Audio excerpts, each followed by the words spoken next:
All right, so I don't know who this is going to disappoint. I don't know whose bubble this is going to burst. But it seems like, and this is just kind of natural, I feel like, when it comes to business, when it comes to trends, more people are getting into spirituality, more people are becoming aware and conscious. I'm sorry if you are hearing the air conditioning in the background, but I'm in the car and it's hot. It's just natural with how business is and how people are that things are going to become popular that aren't really beneficial and are more so just a company selling something or whatever. But the binaural beats trend, or the healing frequencies trend, the frequency music trend, I used to be all about it. I really used to be all about it. And I did at the beginning kind of use that and saw some benefits from it. So I can't completely talk shit on it. But I think I see these ads and people or companies are talking about, fix your anxiety, decrease your stress, all that. They're not going to fix your stress. They're not going to fix your anxiety. They're just not. And really, when it comes to it, it's a cop-out from actually solving your own problems. That's what I think it is.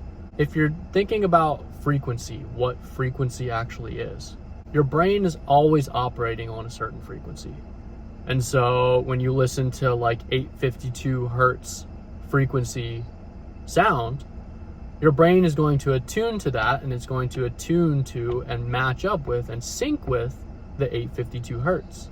Now that's all great, and that can change your brainwave state. Like, it can take you from a very stressed beta state where your brain activity is very chaotic. If you looked at it on a chart, boom, boom, boom, boom, boom, right? And maybe you can listen to an alpha frequency and slow that down and maybe get more into a creative state. And that's great. I'm not arguing that. But as soon as you turn that off, as soon as you take your headphones out, is your brain really keeping that same frequency? I don't think it is. Your brain is going to go right back into that anxious and stressed state. It's just like all these other external things that we look for on the spiritual journey, on the self-actualization journey. We look for all these external things to fix internal issues. We don't need to spend any money. We don't need anything outside of ourselves to fix our suffering, to fix and heal and overcome our anxieties or our traumas or our fears. We don't need anything outside of ourselves to create a state of full mental peace within ourselves that we can carry into the most chaotic situations. You're not going to have your headphones there when it comes down to it and you're out there in real life. You need to work on creating that brainwave state within yourself. And if you meditate for a while and you really master controlling your emotions, controlling your moods, controlling your attention, your focus, really controlling your energy, right? When you practice that for a while, then you can change which brainwave state you're in and you can enter that on command. But if you haven't meditated, if you haven't even tried meditation, and you think these binaural beats are going to save you, just stop wasting your time. And when we're talking about, things like hemisync, I know hemisync is popular today. From the Monroe Institute, listening to a certain frequency that balances the both hemispheres of your brain, the left and right hemispheres of your brain. There is something to that, but that's still depending on something outside of yourself to balance the hemispheres of your brain. You can do that without needing anything else. You can control everything in here, right? It's like if you're looking for external things to numb your suffering or avoid your suffering or avoid facing your suffering, right? It's the same exact thing.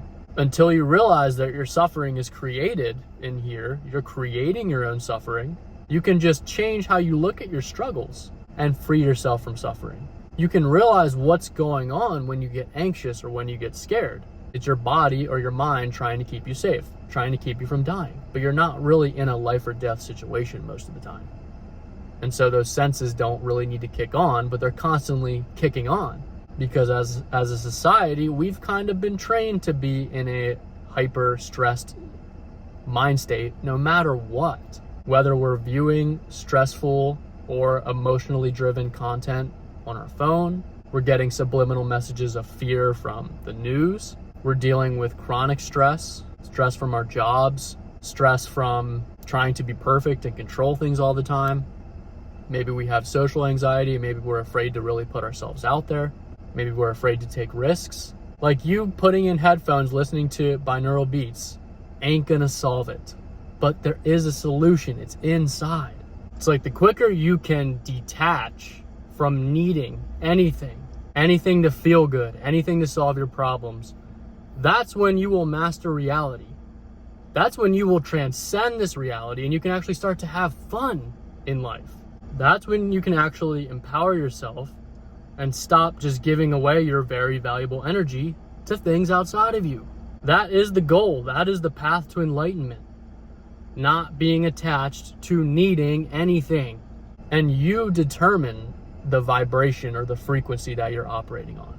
You don't need anything else outside of you. So hopefully that helped. This is a short one, just a thought that came to my mind. Just in general, talking about these spiritual gimmicks that people are going to try to sell you. I want to cut through all the bullshit when it comes to spirituality. You don't need it. Until you solve the problems within yourself and free yourself from the issues, you're just going to keep suffering. So hopefully that helps. Let me know what you think. Peace.